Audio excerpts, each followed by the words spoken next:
gentlemen, please welcome double platinum Senior Vice President, Chereace Richards.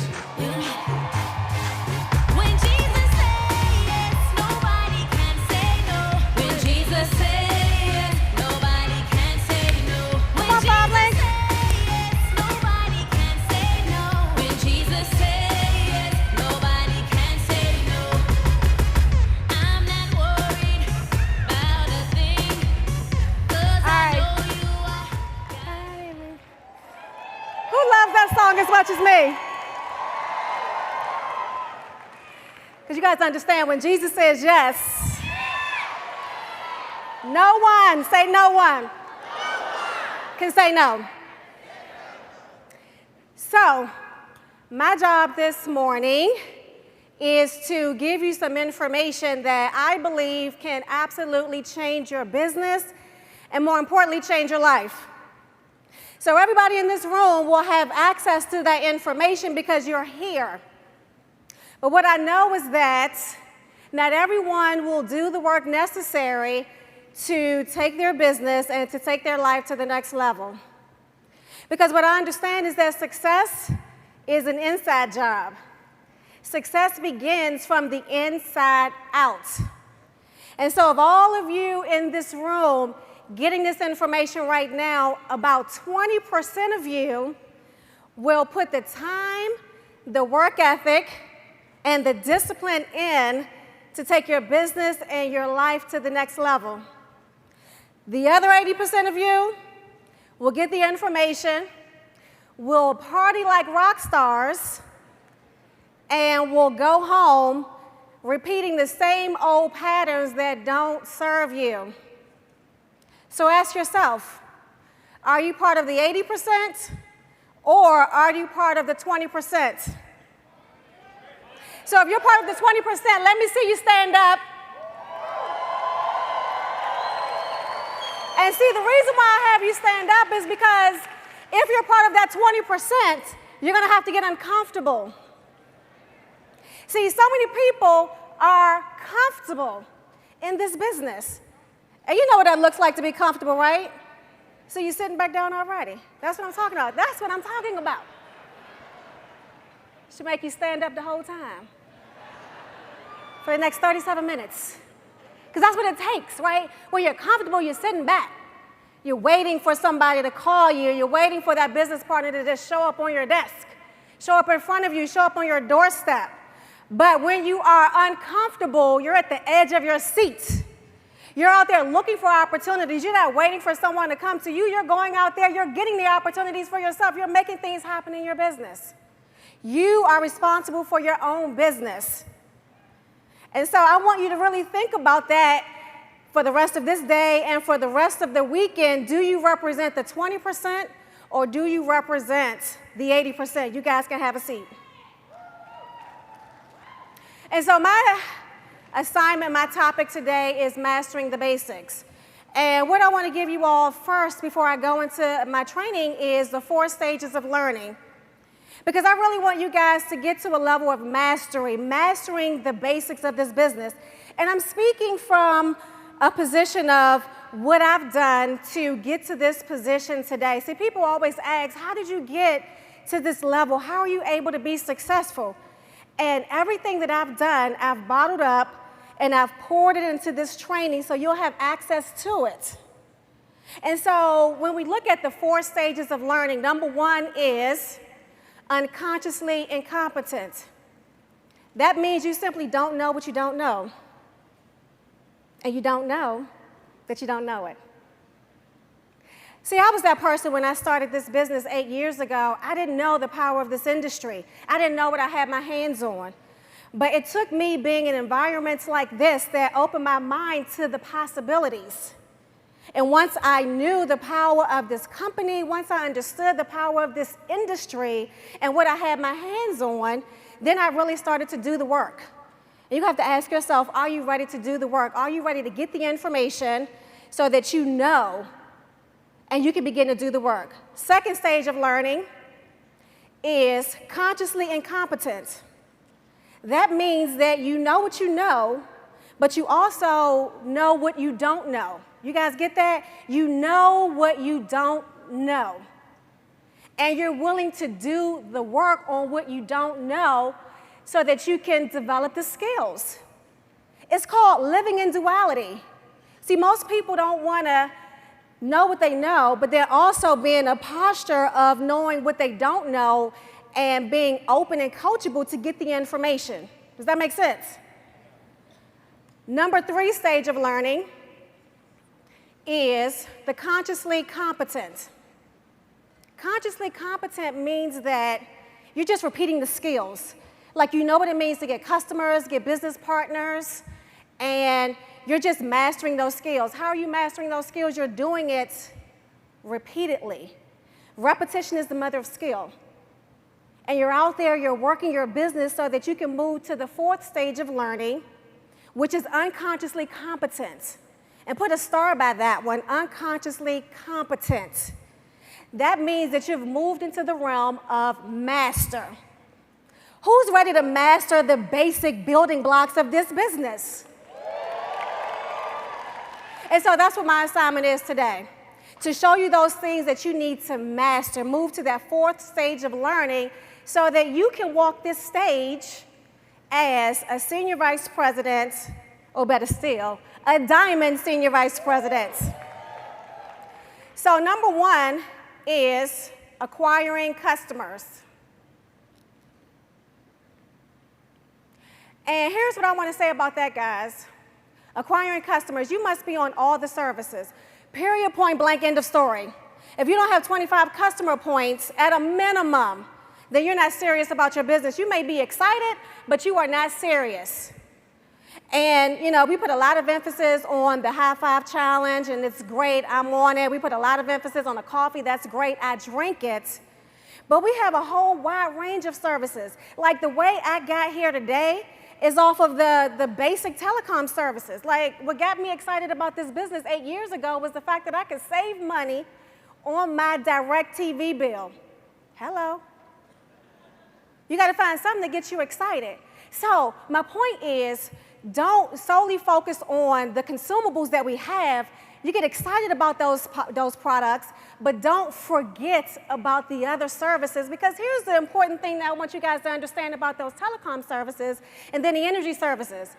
If you get a business partner to switch over all their services under their 5 Links business, then if they quit the business, guess what stays? Their services. Like I've built a significant residual income off of Global Link's home phone service, the satellite TV and those basic telecom services, home alarm system. So don't forget about those services. That makes sense?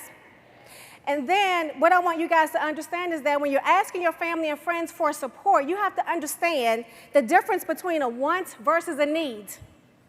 Because people buy what they want. They want what they want, and they don't want what they need. Y'all get that? Write that down. They want what they want, not what they need. And so you have to understand what they want, but you have to understand what they need, but position it in the way that they want it, because people buy what they want and not what they need. So you can do something like this. Girl, remember you were talking about your electricity bill being extremely high? She says, yes. Say, well, listen, I found a way to lower my bill about $20 a month. And Jim, pause. Because he who speaks next loses. So you say that and you wait for them to respond. 9 times out of 10, if this is your homegirl, you know what she's going to say? What? I want that. Does that make sense? With the high 5 products, you can say something like, listen, you know, remember you were talking about not having any energy. You wanted to work out, but you don't feel like you have the energy after you've, you know, done all you can for the kids. You've gone to work, come home, cooked dinner. You have no more energy. Girl, I know exactly how you feel, because I was the same way. But I started taking this product. Girl, I have energy through the roof. She's going to be like, well, I need that. You guys get where I'm going here? So understand that, because when you can do it, you can teach other people. The second thing is that you have to acquire business partners. We get customers and we get business partners. So here's what you're going to do. You're going to create a list. A what? A list of at least 100 names. Now, I don't want you to stop there because I want you to organize your list. Stay organized. And the reason why this is important is because you're not going to have the same conversation with every single person on your list. So you want the reds in one category. Who are the reds? Those are the people that you look up to. You want the greens in the second category on the second list because those are going to be your peers. And then you want the blues on the second list because those are going to be the people that look up to you. Very different types of conversations. So you have to organize that list, and then you need to talk to your upline executives so they can walk you through the types of words that work. See, the reason why you guys aren't having success is because you're saying the same thing, oftentimes the wrong thing, to the wrong people. And so once you've organized your list, that can give you some words that work. And then you want to continuously add to your list, and then you want to keep track of your work. That simply means to know when someone's looked at the opportunity, when you need to follow up, so that you can follow up. Number 3 is going to be about showing the plan. Say, show the plan. Show the plan. And show the plan. Now, my philosophy with showing the plan is that you have to have a strategy. You have to have a plan. You have to know when you're going to do the PBRs. And then remember I talked about organizing your list so you know what to say to people and how to say it. So when you think about your plan, your strategy, you've already identified what you're going to say to the person before you call them up. You have to put some thoughts into this. And then you need to have your 3-way calls already lined up. What I mean by that is just call your upline and say, hey, I'm getting ready to make some phone calls. If I need you, then can you be available during this window of time? Does that make sense? And then what you want to do is already have identified what you're going to invite them to, where you're going to send them. Because you invite them out, you need to know what the PBR is, when it is, where it is, so you can give them the information. If it's a second look, you need to know when the BOM is so that you can invite them out to this information. That's all part of your plan. And then you need to learn how to make your cold market warm. And that's very important because there will come a time when your warm market list will run out. Who's already got to that point? And so what I mean by making your cold market warm is that you're meeting people all the time. People are all around you. And you have to be good at engaging people and learn how to start conversations. Conversation 101 or conversation starters 101. You need to understand how to start those conversations so that you can do those 4 things there. Make contact, establish a connection, build a rapport, and then you have the 80-20 rule. So when I talk about make contact, making contact is simple as eye contact if it's someone that is in a general space that you're at. If you're at a conference, if you're in the cafeteria at work, if you're in a Starbucks where people are kind of sitting around, kind of lounging, working, making initial contact by making eye contact with that person.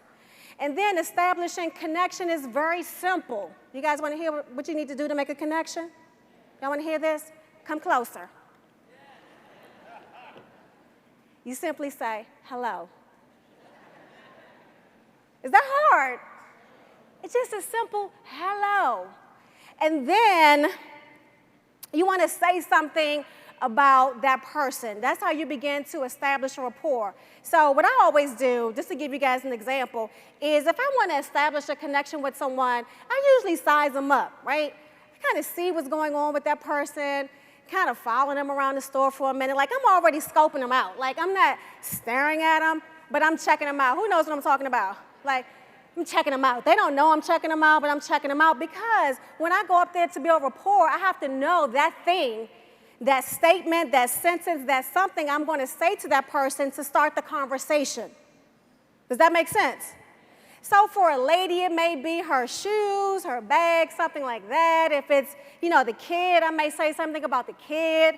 If they're reading a book that I've read or I've thought about reading, or it's an interesting title, I may say something about the book. That's how you begin to establish rapport. The bottom line is that you need to be able to start the conversation and ask some questions, some very key questions, because why is this so important? It comes down to number 4, which is the 80-20 rule. When you ask the question, you need to stop talking and let them talk. Y'all got that? Because see, a lot of times what happens is you're talking, you ask a question, and then they may say one thing, and then you've gone down the road talking. Your job is to gather information. Gather ammunition is what I like to call it. You're gathering ammunition because you're not going to start talking to that person 9 times out of 10 right then and there about your opportunity. But if the conversation goes right, guess what you're going to do? You're going to get their information so you can do what? Follow up. So then you want to, when we talk about showing the plan, you want to identify a want that they have, going back to the want. Identify the want, present it back to them in a problem, and then come up with the solution. Now, we already know what our solution is, right? What's our solution? Our wonderful 5 links opportunity. And then you invite them to look at the opportunity. Now, I have the magazine now. Have you guys seen the brand new magazines? Give the company a round of applause for the magazines, because let me tell you guys, that is the absolute best recruiting tool that we have. If you don't have like an armful, you probably need to buy another suitcase just so you can pack it up with those magazines. Because here's the thing, when you're having a conversation with someone and you kind of learn something about the individual, what the magazine does is present them with real people that's having real success. Their story, so that person can identify with the story that's in the magazine. So for those of you that's trying to figure out, what do I need to say, how do I need to say it, like, let the magazine do the talking for you.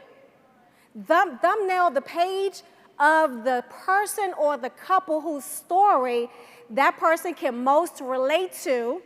Does that make sense? And then slide them the magazine. Say, hey, when you have a time, when you have a moment, take a look at the story on page 34. Y'all turn to page 34. Y'all know who was on page 34? Shameless plug, shameless plug. Have them look at page 34. Guaranteed they're going to sign into your business.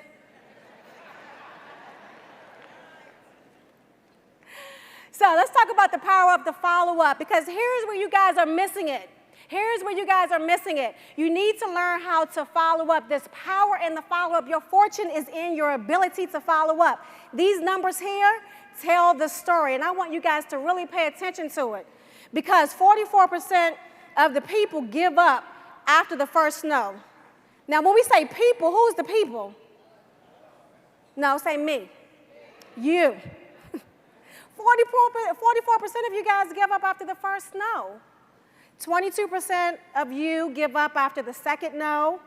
And after the fourth no, 92% of you in this room will have given up on a person. Let me tell you guys this. After 8.5 years in this business, there isn't one person that has looked at this opportunity that may have initially said no, may have been skeptical, or whatever the case is, but who didn't ultimately come into this business. They're all going to come in. The question is, are they going to come into your business or my business or somebody else's business? So after the fourth no, 92% of you have given up. But look at the power of the follow-up. 2% of the sales are made on the first contact. 3% after the second, but look at that last one. 80% of the sales are made between the 5th and the 12th contact. Talking about being persistent and consistent. But here's the reality. If 92% of you have given up, that means only 8% are left. So if you guys wonder why the same people are looping this stage convention after convention and you're not part of it, ask yourself, are you part of the 92% or part of the 8%? You guys get that? And then you have to develop the skills. See, what I realize is this: you can't teach what you don't know. You simply cannot do it. Like if you enroll a new business partner and you are sitting on 10 customer points, how can you teach someone how to get their quick start bonus where it says they need 15 customer points? Like, how can you do it? How can you do it? So you've got to master these skills yourself. Training is so very key.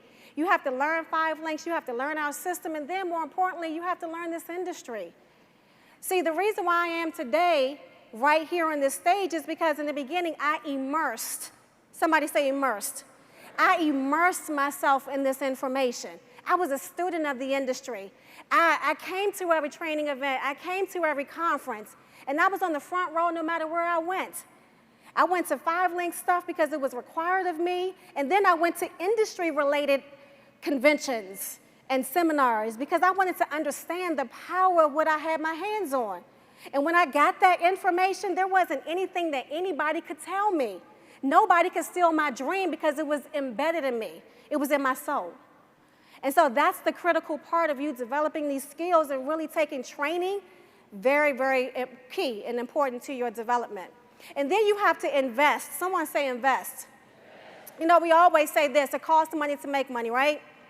You have to invest in your personal development because the reality is this: 90% of this business is so mental. 90% is mental. 10% is just a skill set. But once you have developed the mental toughness to go out there and work your business, there isn't anything that anyone can tell you. Think about that. But mentally, you're weak. Mentally, you're open to attacks from the enemy. And that's a dangerous place to be. Because you guys know the enemy is very determined, right? He's very determined to steal your dream. And if you haven't built up that mental toughness to stand guard against those attacks from the enemy, i.e. your family and friends, the people who are closest to you, they will eventually wear you down. And you'll be here in Vegas today, but you will not be in Tampa in January. That's because you haven't did the work. So for every negative thought that comes into your mind, you got to take that thought captive and you got to discard it. And then, not just that, you have to replace it. Say replace it. Replace it with something positive, with something new. Where are you going to get this positive information from? The bookstore is filled with tapes and books and information from all of these top producers on the floor. You guys need to invest. Like, I can tell you right now, my garage and my office is filled with books, with tapes, information I use to feed my mind. So people wonder why I'm here standing on this stage, because I've done the work on me. Ask yourself, are you doing the work on you? You have to spend time studying, reading, listening to positive information. In this event right here, I applaud you guys for being here because this is a major step in you transitioning, transforming your mindset. But again, you have to be open. Number 6 is scheduling your time. You have to schedule your time. How many of you guys are busy? Raise your hand. Matter of fact, I'll raise 2 hands. I'm the queen of the busy club. But it's not about being busy, right? It's about being productive. Like, I don't look at my life as just being busy because I'm productive. I'm getting stuff done. I don't know about you guys, but I'm getting stuff done. Like when I wake up and when, I get started with my day, I'm moving and shaking. I'm purposeful. I'm intentional with every single step that I take. I have no time to waste. And if you are on a mission to build your multi-million-dollar business, you should not either have any time to waste. And so by the time I go to sleep at night, I'm content, I'm satisfied. I know that I've gotten stuff done. Does that make sense? So you got to schedule this time. And when I say schedule, you guys have to put these activities in your calendar. Everything is on my calendar, everything. I was taught by my coach that if I don't put these activities in my calendar, then it must not be important. So you got to schedule this because if you're busy, if you're moving and shaking throughout the day, you may forget about a conference call. And it may be just the information that you needed to hear to take your business to the next level. You need to schedule your phone work, dialing for dollars. You need to schedule your PBRs. You know, you've been trained this morning on the importance of PBRs. You know, our first year in this business, every single weekend was scheduled for PBRs. I didn't have time for cookouts. I didn't have time for idle chit-chat time or just hanging out because I was on a mission. And that's what you need to be. You need to be on a mission building your business. If you're not doing a PBR, then what are you doing? If you're not showing the plan on a regular, consistent basis, then ask yourself, what are you doing? Matter of fact, I'll ask you, what are you doing? And then you have to develop habits that will move your business forward and eliminate those that don't. And then you have to find your balance. That's just like a rhythm. Somebody say a rhythm. A rhythm in your routine, because this business, if you're not careful, it can be all-consuming. And you don't want it to totally consume you where you get into a state of overwhelm. Because if you get into a state of overwhelm, you're not productive or you're not good for anyone. So find that rhythm that works well for you. Make sense? And then you have to help other people. You have to set the right expectations for yourself first. See, at first, you can't do it for anyone else if you haven't done it for yourself. What do I mean by setting the proper expectations? I want you to be realistic, but I want you to be aggressive as well. Realistic when you set your goals, but aggressive as well. So when we're setting expectations, I don't want you to leave this arena this weekend on Saturday and say, I'm going to be a Platinum Senior Vice President by Tampa, and you're an IMR today. And more importantly than that, you haven't recruited anyone all year. So how are you going to recruit all the bodies necessary to all of a sudden hit these top ranks in the business, if you're not willing to do the work? So you got to ask yourself, am I willing to do the work? Like, that's a real honest question that you have to ask yourself. And then set the proper expectations for your business partners. That's so key. What are they going to need? What is going to be required of that new business partner when they start in this business? Don't tell them it's just $249 and then stop there, because when you sit back down with them and you're telling them these additional products they need to order, they're going to be looking at you like you're crazy with an attitude. So have the proper expectations, and then just keep it simple, guys. This is a simple, simple business. We just get customers and we get business partners. We train and we have a lot of fun. Who's having fun? Here's the thing. If you guys aren't having fun, then you're doing something wrong. And I tell my business partners all the time, if I talk to someone and they seem like they're in overwhelm, I tell them honestly, you need to take a step back. Because if this business is not fun for you, then eventually you're going to stop. Keep it simple. Number 8 is that you need to take ownership of your business. You've got to take ownership of your business. This is your business. It's not your Platinum's business. It's not my business. It is your business to do the work. So you have to understand why you're building your business. What's your motivation? What's your reason for getting out there every day? Hearing the word no.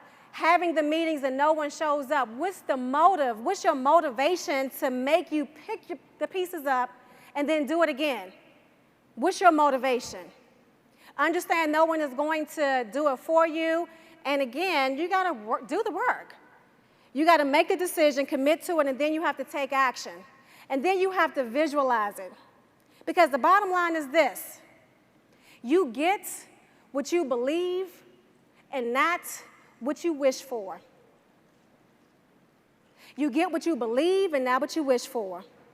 So when you say, I want to get to Senior Vice President, I want to be successful, can you see it in your mind's eye? Can you see it for yourself?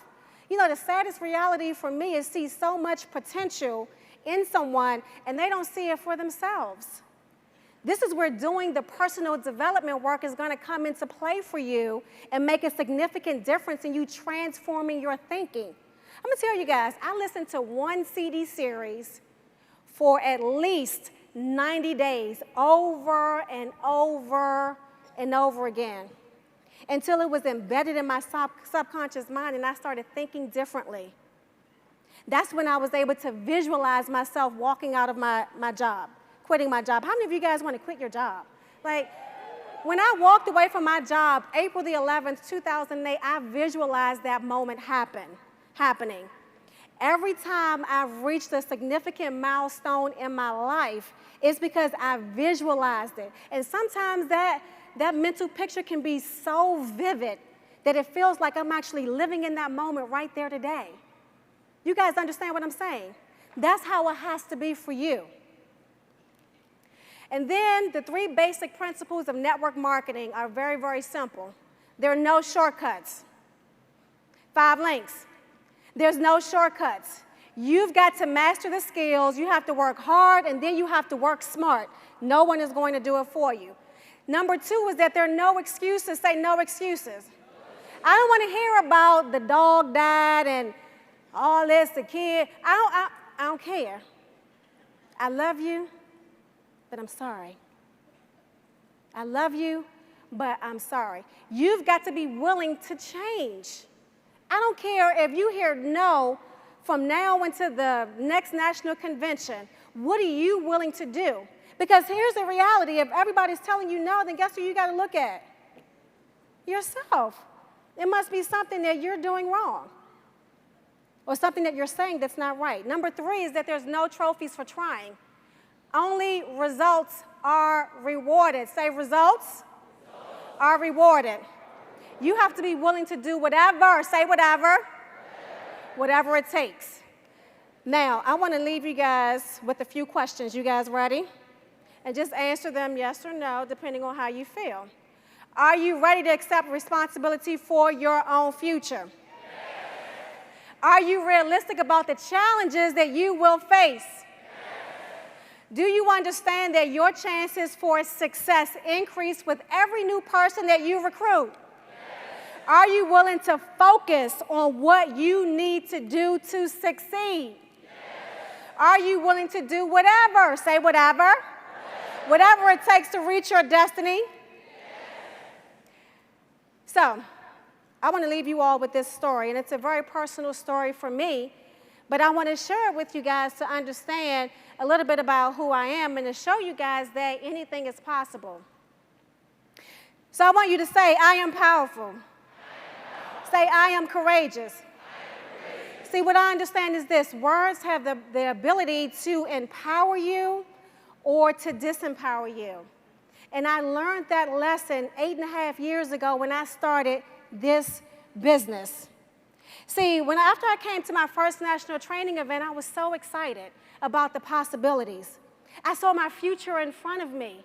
I saw all the dreams that I had always dreamt all my life growing up. They were all in front of me. So I was excited to move towards those dreams. But it seemed like there was a weight that was on my shoulder. And the more I took steps forward, the more that weight was pulling me back. It felt like I was in this tug of war. Can anybody relate to that? This tug of war where you're taking 2 steps forward and then something is pulling you 2 steps what? Backwards. How many of you all can relate to that? Well, that was my life. And so what I realized is that if I was going to realize my dream, there was going to be work that I had to do on me. I had to do the work because success is an inside job. Success begins from the inside out. And what I see is that so many people are looking for success in all the wrong places, in stuff, in people, in careers, all the wrong places, in their kids, looking for success in all the wrong places. So I realized I had to start with myself. And so as I was doing the work, and it took years for me, guys, it took years. So don't get discouraged with yourself if you feel like you're doing this work and you're not seeing any results. It took years for me. And as I'm doing the work on myself, I was reminded of a time where my mom married my stepdad. And I remember him coming into our life, and we were so excited. He brought so much joy into our life. He bought us nice things. He even bought me the matching leather jacket to my leather skirt. I loved him. And so what he did was assigned everyone in the family nicknames. He assigned my mother the nickname of Happy. And he was right. She was so happy. She was so content. And then he assigned my sister the nickname of Angel. And he was right about that. She was an angel, always there to lend some support. And then my other sister was Love Child. She was the baby, and we loved her. So like a kid waiting for Santa Claus to come, like a kid waiting for a birthday gift, I sat there anticipating what my name was. I wondered, what did he see in me? What would my name be? And I remember him assigning that name to me, and I was crushed. Because see, your name is supposed to be something that makes you stretch, but this name made me shrink. But because I was obedient, I loved him, I trusted him, I responded. So when he said, timid, come here, I came. When he said, timid, turn off the TV, I responded. And so what I didn't realize was that that name would be embedded in my soul. And so as I went through high school, I had great things to share. I had great ideas. I was very creative. But all I kept hearing every time I went to open my mouth was timid. And I would close it. And it wasn't until I stepped into this big world of entrepreneurship that I realized that something had to change. See, you've got to get to a point in your life where you realize that something has got to change. Number one, I am a child of the Most High God. I don't have to listen to the opinions of other people. And so what I chose to do is to stand in my powerful. And I would look at myself in the mirror every single day and say, you are powerful, you are bold, and you are courageous. Because sometimes you've got to encourage yourself. And if you can't encourage yourself, then don't expect anybody else to do it. And so what I realized is that I get to choose who I am. I get to stand in my authentic power. And when you realize for yourself, when you realize that for yourself, then you will experience the shift in your life. Who's ready to experience that shift in your life? When I began to stand in my authentic power, that's when I started to experience success authentically and boldly in my own unique voice in this business.